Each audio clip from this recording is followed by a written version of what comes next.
मोहन भागवत यांच्या दुसऱ्या दिवसाच्या संबोधनात त्यांनी दोन महत्त्वाच्या मुद्द्यांना हात घातला। यासह राज्यात जिल्हा परिषद आणि पंचायत समित्यांच्या निवडणुका पार पडलेत या संदर्भातल्या काही अपडेट आणि वन्यप्रेमींच्या करता एक खुशखबर आमच्या राज्यभरातल्या प्रतिनिधींनी घेतला आढावा पाहूयात। चंद्रपूर महानगरपालिकेवरती आपलाच महापौर बसावा यासाठी काँग्रेस पक्षातल्या वडेट्टीवार आणि धानोरकर यांच्या गटाने पक्षश्रेष्ठीसमोर दिल्लीत जाऊन सत्तेच्या वाटाघाटी केल्या। परंतु इकडे ठाकरे सेनेच्या गटाच्या मनात काही वेगळेच शिजत असल्याचे बोलले जाते। भारतीय जनता पक्षाने ठाकरेच्या शिवसेनेला ऑफर दिली असल्याचे करते। दुसरीकडे सत्ता स्थापनेची आमचीच तयारी पूर्ण झाली असल्याचे सांगत महापौर आपलाच होईल असे आत्मविश्वास भाजपने वरिष्ठ नेते सुधीर मुनगंटीवार यांनी सांगितले। चंद्रपूर शहर मनपात भाजपाचा महापौर होण्यादृष्टीने सर्वच चर्चा झाल्या असून उद्या दुपारपर्यंत निश्चित घोषणा होईल असा गौप्यस्फोट भाजप नेते सुधीर मुनगंटीवार यांनी केला। चंद्रपूर मनपा महापौर पद निवडून आणण्यासाठी तयारी पूर्ण केली आहे। चंद्रपुरात काँग्रेस पक्षाने सर्वाधिक नगरसेवक जिंकून आल्याने साहजिकच महापौर पदासाठी काँग्रेसची आशा पल्लवित झाल्या आहेत। मात्र वडेट्टीवार धानोरकर यांच्या गटापैकी कुणाला काय मिळणार असा प्रश्न उपस्थित झाल्याने दिल्लीत पक्षश्रेष्ठीसमोर वाटाघाटी झाल्या। परंतु या वाटाघाटी सुरू असतानाच ठाकरे सेनेने महत्त्व न दिल्याने ते नाराज असल्याचे कळते। ठाकरे सेना नाराज असल्याचे कळल्यानंतर भारतीय जनता पक्षाने ठाकरे सेनेला सत्तेचा प्रस्ताव दिल्याचे बोलले जाते। बारामतीत विमान दुर्घटनेत दिवंगत उपमुख्यमंत्री अजित पवार यांच्या निधनानंतर संपूर्ण पवार कुटुंबावर दुःखाचा डोंगर कोसळलाय। पवार कुटुंबात दुखवटा पाळला जात असून अशात राजकीय घडामोडींना देखील वेग येताना दिसतोय। एकीकडे रोहित पवार यांनी मौन बाळगलं असताना दुसरीकडे खासदार सुप्रिया सुळे या दररोज अजितदादा सोबतचे फोटो आपल्या स्टेटसला ठेवत आहेत। आज 12व्या दिवशीही अजितदादांच्या सोबतचा एक फोटो त्यांनी आपल्या स्टेटसला ठेवला आणि आपलं दुःख व्यक्त केलं। अशातच सुप्रिया सुळे यांनी मोठा निर्णय घेतलाय। 13 दिवस झाल्यानंतर मी प्रसिद्धी माध्यमांशी बोलेन असं खासदार सुळे यांनी सांगितलं आहे। दुसरीकडे राजकीय वर्तुळात सुनेत्रा पवार यांनी सूत्र हातात घेतले आहेत। जिल्हा परिषद आणि पंचायत समितीच्या निवडणुकीच्या तोंडावर अजित पवार यांचं निधन झाल्यानं सर्वच राजकीय पक्षांनी म्हणावा तसा प्रचार अजिबात केला नाही। जिल्हा परिषद आणि पंचायत समितीच्या निवडणुकीच्या मतदान प्रक्रियेनंतर उपमुख्यमंत्री सुनेत्रा पवार यांनी लोकांचे आभार मानलेत। त्यातच रोहित पवार यांनी सुद्धा 10 तारखेला पत्रकार परिषद घेण्याची घोषणा केली आहे। यामुळे आता पवार कुटुंबीय एका पाठोपाठ एक काय बोलतात याकडे सगळ्यांचंच लक्ष लागलंय। देवा राखुंडे, NDTV मराठी, बारामती। मालेगाव महापालिकेच्या महापौरपदी इस्लाम पार्टीचे नसीर बानो शेख खालिद यांची तर उपमहापौरपदी समाजवादी पार्टीच्या शहाणे न्यायालयामध्ये त्यांची वडली लागली। सुरुवातीपासूनच निवडणुकीमध्ये अलिप्ततेची भूमिका बजावणाऱ्या भाजप आणि MMने तटस्थ राहणं पसंत केलं। निवडणुकीत मिळालेल्या घवघवीत यशानंतर राज्यात इस्लाम पार्टीचा विस्तार होईल असं इस्लाम पार्टीच्या नेत्यांचं म्हणणं आहे। महापौरपदाच्या निवडणुकीत नसरीन शेख यांनी शिवसेनेच्या लता घोडके यांचा 25 मतांनी पराभव केला। शेख यांच्या बाजूने इस्लाम पार्टीच्या 35, समाजवादी पार्टीच्या 5 व काँग्रेसच्या 3 अशा 43 नगरसेवकांनी मतदान केले। तर उपमहापौरपदाच्या निवडणुकीमध्ये शहाणे हिंद न्यायालयामध्ये यांनी शिवसेनेच्या निलेश काकडे यांचा पराभव केला। या निवडणुकीत भाजपच्या 2 व MMच्या 21 नगरसेवक तटस्थ राहिले। निवडणुकीनंतर समाजवादी पार्टी, इस्लाम पार्टी व काँग्रेसच्या सेक्युलर फ्रंटने एकच जल्लोष केला। तर समर्थक कार्यकर्त्यांनी फटाक्याची आतिषबाजी करत हिरवा गुलाल उधळत समाजवादी पार्टी व इस्लाम पार्टीचे ध्वज हातात घेत एकच जल्लोष केल्याचं पाहायला मिळालं। मालेगाव महापालिकेमध्ये पहिल्यांदाच महापौरपदी व उपमहापौरपदी महिलेची वर्णी लागली। त्यामुळे आता मालेगावचा विकास झपाट्याने होईल अशी अपेक्षा व्यक्त केली जात आहे। निलेश वाघ, NDTV मराठी, मालेगाव, नाशिक। नाशिकच्या चांदोड तालुक्यातील मालसाने येथे सुरू असलेल्या जैन धर्मीयांच्या पंचकल्याणक प्रतिष्ठा महोत्सवाला मुख्यमंत्री देवेंद्र फडणवीस यांनी उपस्थिती लावली। यावेळी त्यांच्या समवेत राष्ट्रवादीचे नेते प्रफुल्ल पटेल हे देखील हजर होते। मुख्यमंत्र्यांनी यावेळी जैन मुनींचे दर्शन आणि आशीर्वाद घेतले। त्याचसोबत मुख्यमंत्र्यांनी जैन मुनींचे मार्गदर्शनही घेतले।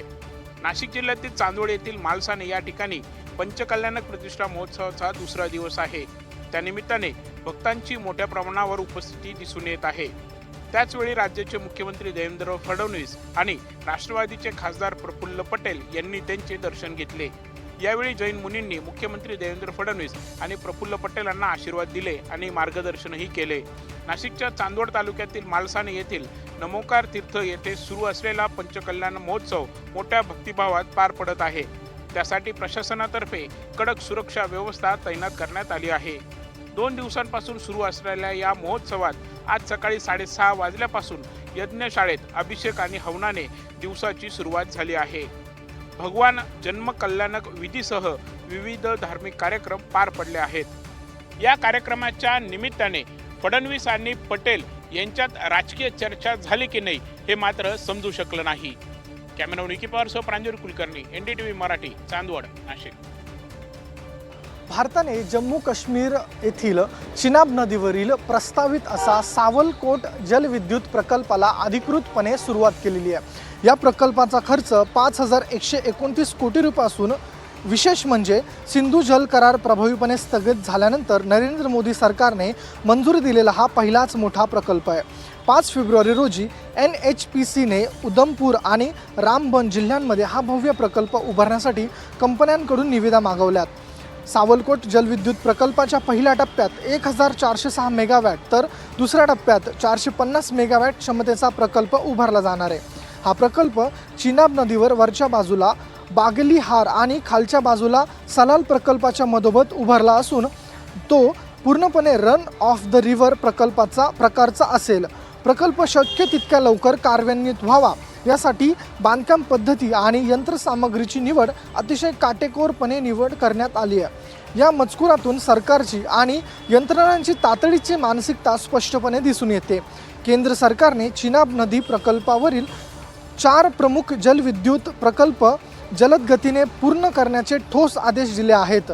यामध्ये पाकलदूल आणि किरू प्रकल्प डिसेंबर 2026 पर्यंत कार्यान्वित करणे, क्वार प्रकल्प मार्च 2028 पर्यंत पूर्ण करणे आणि रणनीतिकदृष्ट्या अत्यंत संवेदनशील असलेल्या रॅटल धरणाच्या कामाला वेग देणे याचा समावेश आहे। त्या अनुषंगानं केंद्र सरकारने किती जलद गतीनं पावलं उचलत आहे हे यातून स्पष्ट होत आहे।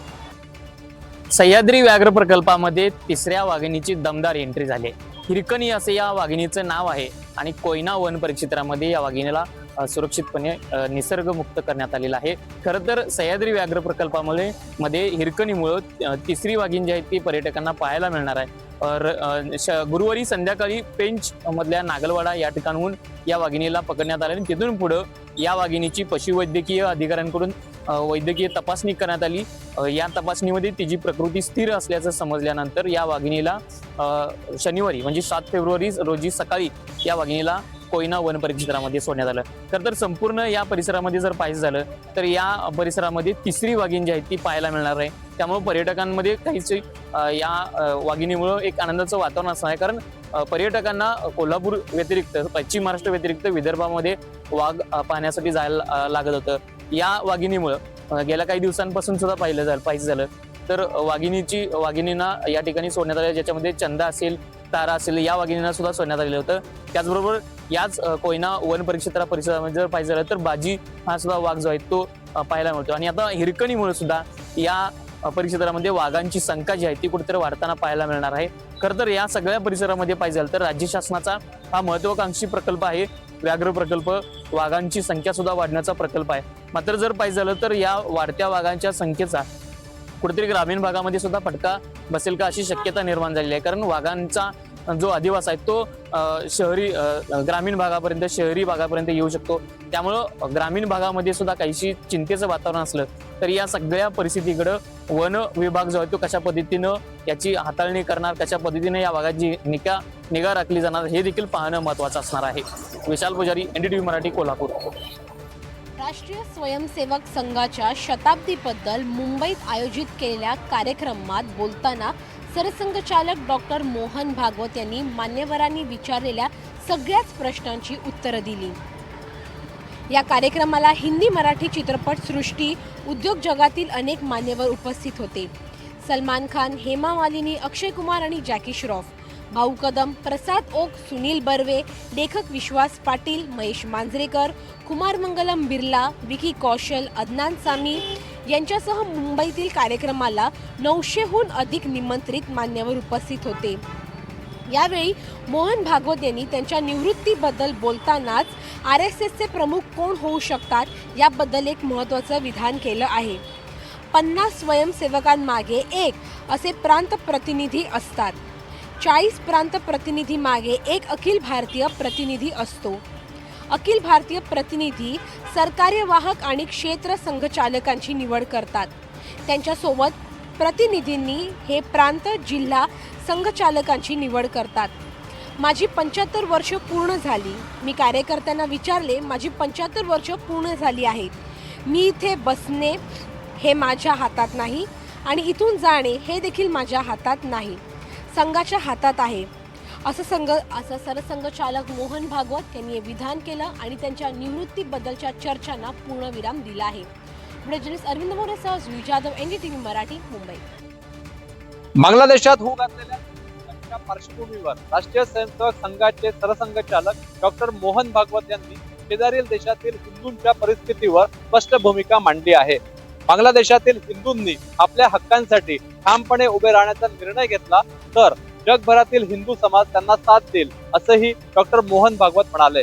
मुंबईतील वरळी येथील नेहरू सेंटरमध्ये आयोजित RSSच्या शताब्दी महोत्सवानिमित्त 100 इयर्स ऑफ संघ जर्नी न्यू हॉरिझॉन्स या व्याख्यानमालेच्या दुसऱ्या दिवशी ते बोलत होते. बांगलादेशात सुमारे 1.25 कोटी हिंदू आहेत. त्यांनी तिथेच राहून संघर्ष करण्याचा निर्णय घेतला तर जगभरातील हिंदू त्यांना मदत करतील, असंही भागवत यांनी आपल्या भाषणात सांगितलं. देशांतर्गत मुद्द्यावर बोलताना भागवत यांनी लोकसंख्येतील बदल, जन्मदर आणि बेकायदेशीर स्थलांतर यांचा उल्लेख केला. पूर्वीच्या सरकारांनी या प्रश्नांकडे पुरेसं लक्ष दिलं नाही असा दावाही त्यांनी केला. पण आता आधीचा भारत राहिलेला नाही, तर भारत आता बदलला आहे. भारताला आता तोडता येणार नाही. भारत तोडण्याचा प्रयत्न करणारे स्वतः तुटतील, असंही डॉक्टर मोहन भागवत यांनी ठामपणे सांगितलं. सरसंघचालक मोहन भागवत यांनी या कार्यक्रमात उपस्थित मान्यवरांच्या सर्व प्रश्नांची उत्तरही दिली.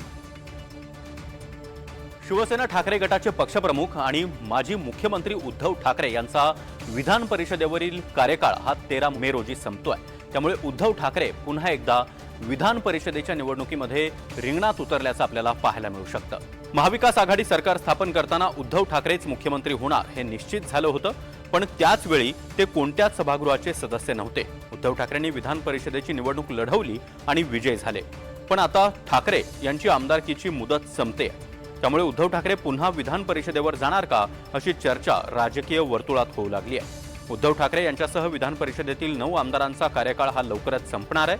उद्धव ठाकरेंनी पुन्हा एकदा विधान परिषदेवर आमदार म्हणून जावं अशी शिवसेनेच्या नेत्यांची आणि कार्यकर्त्यांची इच्छा आहे. मात्र काँग्रेस आणि शरद पवार गटाच्या पाठिंब्याशिवाय ठाकरे विधान परिषदेवर जाणं शक्य नाही.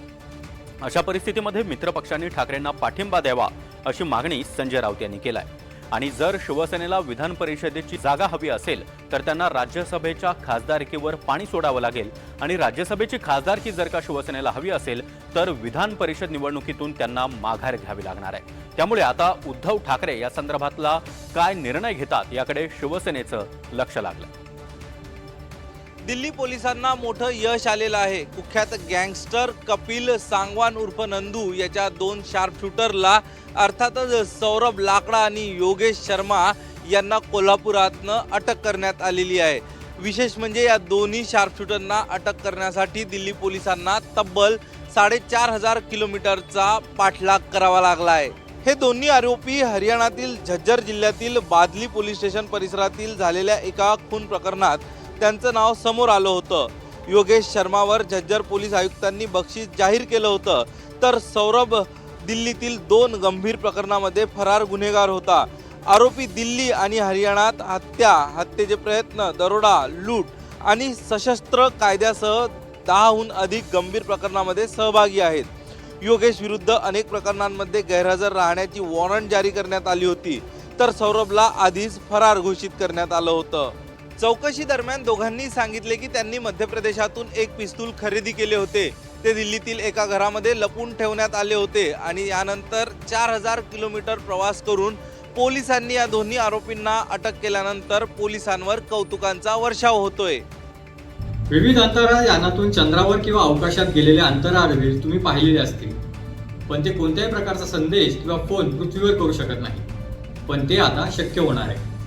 पुढील वर्षीपासून अंतराळवीर हा पृथ्वीवर संपर्क साधू शकणार आहे.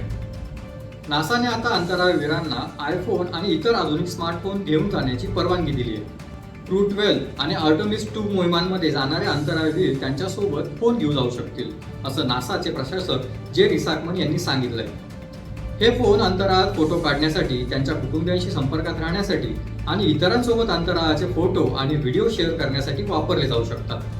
यामुळे क्रू 12 आणि आर्टेमिस 2 या मोहिमेमधील अंतराळवीरांना त्यांचे फोन त्यांच्यासोबत घेऊन जाण्याचा मार्ग आता मोकळा झालाय. अवकाश आणि चंद्रावर प्रवास करणाऱ्या अंतराळवीरांनी त्यांचे अनुभव अधिक चांगल्या प्रकारे रेकॉर्ड करावेत आणि वैयक्तिक स्पर्शाने ते जगासमोर शेअर करावेत असं नासाला वाटतं. स्मार्टफोनमुळे त्यांच्या या कामात मोठी मदत होऊ शकते. त्यामुळे अंतराळ विज्ञान क्षेत्रात ही मोठी क्रांती मानली जाते.